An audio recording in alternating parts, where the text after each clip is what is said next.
What's going on, Guardians? My name is the Black Link, and today, or rather tonight, is August 9th, 2018. And you all know what that means. It's Thursday. It's time for another Bungie weekly blog, This Week at Bungie. And this one is absolutely chock full of a ton of really important information that we're going to be going over, well, as quickly as we possibly can in this video. This one is no doubt going to be a very long video, so you might want to put it on in the background and just listen to it as a podcast or something. Seriously, there's a lot of stuff to cover this week.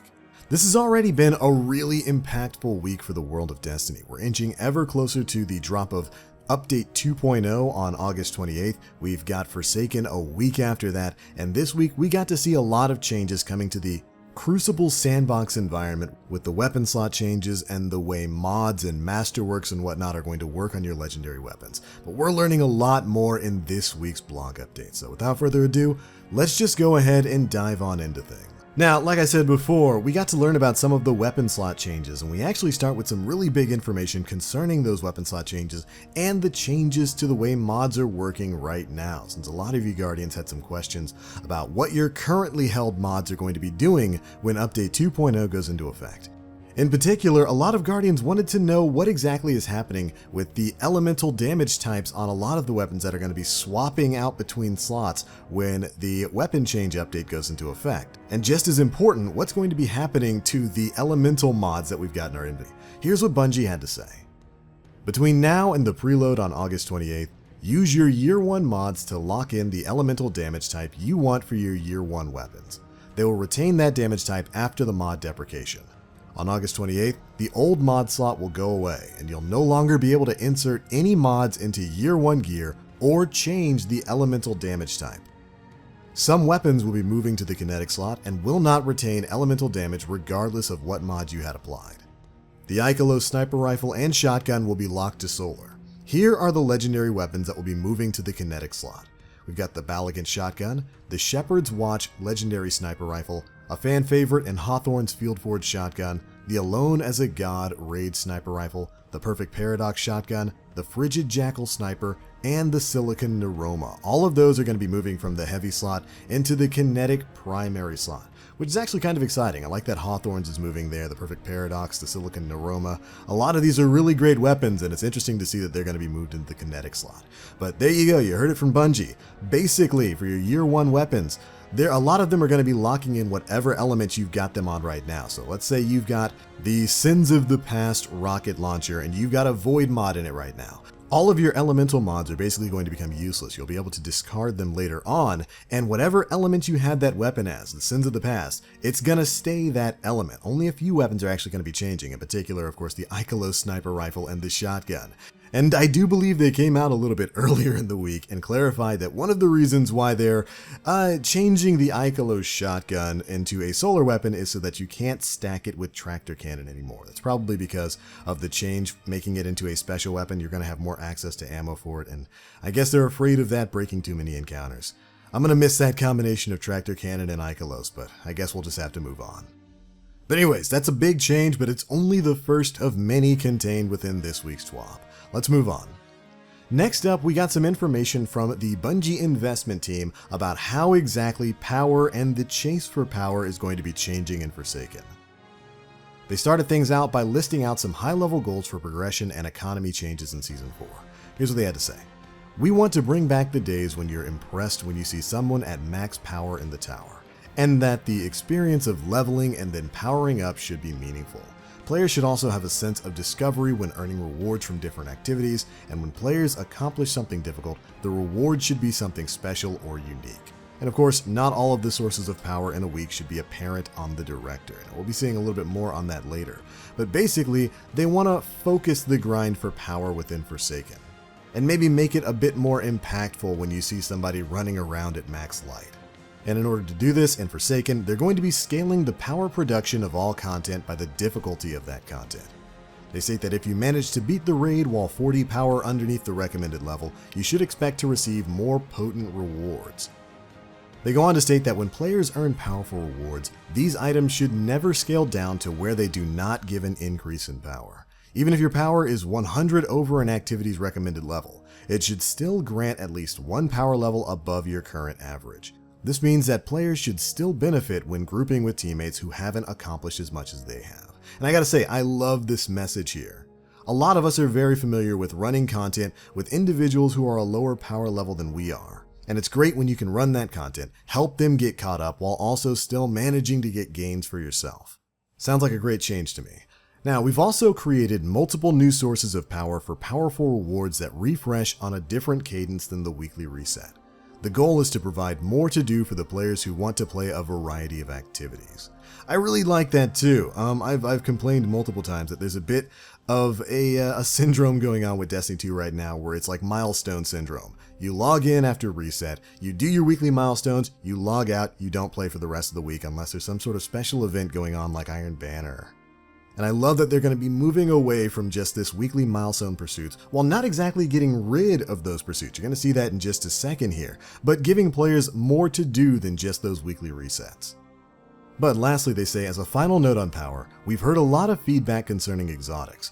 To make these rewards feel more useful, whenever you receive an exotic reward in Forsaken, it will always be at or above your Guardian's power. Hallelujah, thank you for that one. Now, let's move on to where they talk a bit about some of the milestone changes.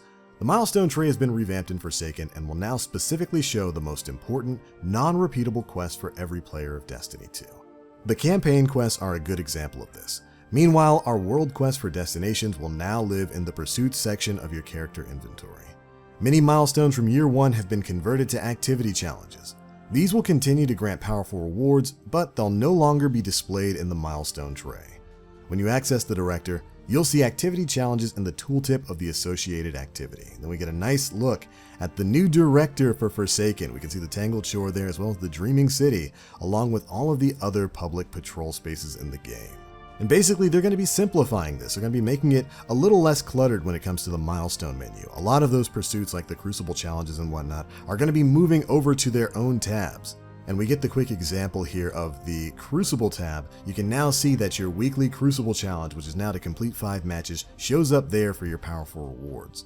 Just overall streamlining the way the director looks. I don't have too much of a problem with that. But next up, we've got some rather big changes coming to the activities that you as Guardians are going to be competing in when Forsaken goes live. First up, we've got some huge changes coming to strikes. On August 28th, with Update 2.0, heroic strikes are going to be retired. That's right, no more heroic strikes in D2. Instead, they're going to be getting revamped. For players who own Forsaken, the strike playlist is going to have 3 different difficulties to select from: Power Level 300, Power Level 400, and Power Level 500. They go on to say that once you're 40 power over a given playlist, it will no longer appear as an option for you to select. This ensures a healthy matchmaking pool when players reach in-game power levels, and the Power 500 playlist will always be available to any player of Forsaken. And also, of course, these strikes are going to have modifiers. So basically, they're going to be separating. They're taking the heroic playlist, they're turning it into the new Forsaken playlist for players who own the DLC, so it'll have the new strikes and whatnot in rotation as well. And it's going to be separated into 3 different categories: Power Level 300, Power Level 400, and Power Level 500. Now, I like that so long as the rewards that are going to be dropping from these strikes are relevant to the difficulty of the strikes. Like if I jump into the Power Level 500 strike playlist, hopefully the rewards that I'm getting are somewhere around Power Level 500. But I will say that this is a little bit confusing. Does that mean that since you're a Power Level 500 player or beyond, you're not going to be able to go back to the Power Level 300 playlist? What does that mean for players who might be playing with someone and helping them level up if they're a lower light level than you? Does that kind of create a bit of a problem there, since they're going to have to join into presumably the higher light level strike, making it a much more difficult experience for them? That'll be an interesting question to see answered. But for legacy players, you're not being left out too much here. You're going to be getting a legacy strike playlist that matches what's currently available right now in year 1. The recommended power for this is going to be 200, and these strikes will also have modifiers. So that Vanguard strike playlist, the non-heroic playlist, is basically still going to be a thing when Forsaken comes, and that will be available to all players of Destiny 2, whether you own the DLC or not. But they also moved to mention that between August 28th and September 4th, modifiers will be unavailable for all strike playlists. So you might want to hold off on running those until Forsaken comes. Next up for the big changes, we've got the Nightfall. First things first, the Prestige Nightfall difficulty is also being retired. Yeah, they're also getting rid of the Prestige Nightfall, but the base difficulty for the Nightfall activity will increase. Additionally, players will have the ability to choose one of 3 Nightfall strikes each week, allowing you to pick and choose the Nightfall that you want to run from 3 Nightfalls that will be selected for any given week, meaning if there's a specific reward you want, you can pick that Nightfall, run it, and see if you get it. Not to say that's an interesting change that I wasn't really expecting. Anytime you give players more options though, I'm always on board with that. Now for Legacy players, you'll still be able to enable modifiers in your Nightfall via the challenge card, but scoring will not be available for Legacy players in the 270 power Nightfall. So it looks like the normal Nightfall may be inheriting the ability to have players select their own modifiers for strikes from the Prestige. Now additionally, meditations are also being retired and replaced with a heroic story playlist. These new campaign missions will be featured at 500 power, while old campaign missions will be set to a power level relative to their release. This ensures that Legacy players can still enjoy story missions at their leisure. And because of this, Ikora Ray's Vanguard Research Reputation tokens will no longer be used as a currency after August 28th, and will be removed from player inventory. Moving on, we've got some changes coming to Heroic Adventures. These are being added to all destinations, and when that destination is the flashpoint, 1 adventure will be selected to be heroic per day, with the exceptions of Mercury and Mars. Those 2 destinations will function as they currently do, but they'll gain an additional adventure per day when they're the featured flashpoint. Meaning basically we're taking all of the other adventures for the other planets that aren't Mercury and Mars, and we're turning them into heroic adventures, meaning they're going to get more difficult enemies and some brand new modifiers. And speaking of modifiers, those are going to be shared across heroic adventures, heroic story missions, and strikes once this update goes into effect. So basically they're going to be unifying modifiers across the board, so that the modifiers that are active in strikes are going to be the ones that are active in heroic story missions and also active in heroic adventures. It just makes it a little bit more simple for things. Finally, for modifiers, the Brawler and Grenadier modifiers will have their recharge times adjusted to ensure that they're noticeable. And this is going to get another hallelujah from TBL. Right now, the Brawler and Grenadier modifiers are supposed to double your grenade and melee damage and recharge rates, but it really doesn't feel like they do too much in the current game environment. In my opinion, cooldowns are still way too long, so hopefully these are going to be getting a nice big buff when Update 2.0 goes live. Alright, that's it for some of the activity changes. Next up, let's talk about how the economy is going to be changing in 2.0. The people asked for it, and it looks like it's going to be happening because a lot of the tokens that you've been gathering for the past year are going to be going bye-bye. When Update 2.0 becomes available, destination materials will become your main source of reputation on their respective destinations, and destination materials will be a part of the cost to infuse different weapons and armor across your arsenal. This is actually kind of a bit of a callback to Destiny 1, where you had to get some planetary materials to upgrade certain weapons and armor. I'm assuming this means stuff like Dusklight crystals and Seraphite from Mars and Phase Glass and whatnot, all that kind of stuff that you collect out in the world space while you're out and about doing patrols or public events and stuff like that is going to be the new way you level up your factions on those respective planets. Which probably has you a bit worried about your tokens and whatnot, but they go on to state that Year 1 challenges that granted reputation tokens are being retired, but will be replaced by bounties offered on each destination that provide destination materials. So the kinds of challenges and whatnot that you complete out in the world space that used to grant tokens are going to be granting destination materials moving forward. Also, destination tokens and rare destination materials are no longer going to be rewarded, but you can still redeem them for reputation if you have them in your inventory after this update goes into effect. Next up, we've got some changes coming to the Gunsmith. He's being updated in Season 4. In Year 1, the Gunsmith required 40 Gunsmith materials for 1 reputation package. This is being increased to 100 Gunsmith materials, so you're going to need a lot more to get packages from Banshee. Hopefully you've been stocking up on those over the past couple of months. And Iron Banner, Vanguard, and Crucible tokens earned in Season 3 may be redeemed at their respective vendors in Season 4. However, Trials of the Nine will be on hiatus during Season 4, and its reputation tokens will not be redeemable. Yes, the rumors are true, Trials is going to be disappearing for a while in Season 4. It's going back into the oven so they can rework some things and hopefully make an even better in-game PvP mode. But speaking of the Iron Banner, that is going to be coming back next week starting on August 14th and going until the 21st. This is going to be Lord Saladin's final appearance in Season 3, and of course the game mode is going to be Control. The new power play rule where capturing all 3 zones is going to lock them down for 20 seconds is going to be in effect, and of course, the control zones are being replaced with these, the Iron Banner fire pits from the Fellwinter Peak back in D1. Cannot wait to see how that's going to look in game. Another game mode that is on hiatus right now is faction rallies. For the beginning of Season 4, we're not going to be seeing those. They're going back into the oven so they can revamp a few things with Renown and the way the faction rallies work. But it's important to note that if you were unable to acquire some of the specific exotic weapon catalysts that were available during previous faction rallies, they are working on new ways for you to earn them when Season 4 goes live with Forsaken. So don't worry too much if you didn't get your hands on that Graviton Lance catalyst. You'll have another chance real soon. But speaking of rewards that you can earn, we've got some major changes coming to the Eververse store. And believe me, some of these changes aren't groan-worthy. When Forsaken goes live, we're going to have a lot of changes coming with Eververse in relation to your character and even some outside stuff with the Bungie website. You're going to be able to go to the Bungie website, check the probabilities and drop rates of items within Bright Engrams, see exactly how much you've spent on Bright Engrams and all kinds of other things. But more importantly, we're getting Eververse Bounties. That's right, in Season 4, each Bright Engram will grant 1 bounty note. And these notes can be exchanged for 3 different tiers of weekly Eververse Bounties. The first tier costs 1 Eververse Bounty note and rewards 20 Bright Dust. The second tier costs 3 Eververse Bounty notes and rewards 70 Bright Dust. And the third tier costs 6 Eververse Bounty notes and rewards 150 Bright Dust. These bounties will refresh weekly, but players can acquire as many Eververse Bounties as they have bounty notes. But it is important to note that these bounties do expire 7 days after your acquisition, so you will need to utilize them or you'll lose them. Additionally, the Prismatic Matrix is returning in Season 4, so if you're a fan of that system with the knockout list of items from Eververse, it's going to be coming back with a big change. This time around, instead of getting your free weekly Prismatic Facet from getting your first level up post reset, you're going to be obtaining that free Prismatic Facet from a special Tier 1 Eververse bounty.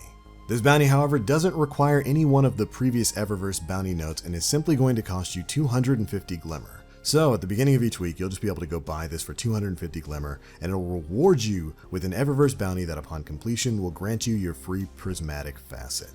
I like that. Anything to incentivize players to get back into the game and play, rather than just paying real life money, gets my upvote. Now moving on, we're also getting some new legendary weapon ornaments that are being added to the Bright Engram. These are of course going to be unlocked account-wide like all other ornaments in the game. And also, you're going to be getting something called a new Ghost Projection. This is going to be an account unlockable item that permits players to put a holographic projection badge above their ghost that will be available whenever you whip your ghost out in navigation modes, like when you're going to orbit or something like that. So there's going to be a lot of changes coming to the Eververse store when Forsaken goes live next month. Alright, now the last big thing we're going to talk about is another Valor Boost weekend. We've actually got 3 weekends of upcoming boosted Valor for PvP. Leading up to the beginning of Year 2, you'll see multiple opportunities to earn Valor points at an accelerated rate, including a special Triple Valor Iron Banner weekend. Make sure you mark your calendars appropriately. First up, we've got a Double Valor week starting on August 10th and going until August 17th.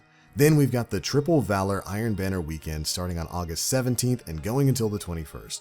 And then finally, we've got our final Double Valor weekend from the week of August 24th going all the way up until Update 2.0 on August 28th. So if you're somebody out there who has been struggling or maybe dreading having to go through the Legend Rank Challenge for your Solstice of Heroes Legendary Armor Challenge, this might be a great opportunity for you to do it. It's probably not going to be quite as fun as when we had the Mayhem Triple Valor weekend, but you'll still be able to get through those levels pretty quickly with Iron Banner. There's a lot of stuff going on within the Destiny universe, and certainly a lot of things happening with Update 2.0. But anyways, that's the news. Those are my thoughts. Be sure to leave me yours down in the comment section below. And if you enjoyed the video, feel free to drop a like, make sure you subscribe, and hit that notification bell to stay up to date with all the latest stuff we're putting out. Anyways, thank you Guardians so much for watching, but I'm out for now. As always, I am the Black Link. You Guardians, stay frosty.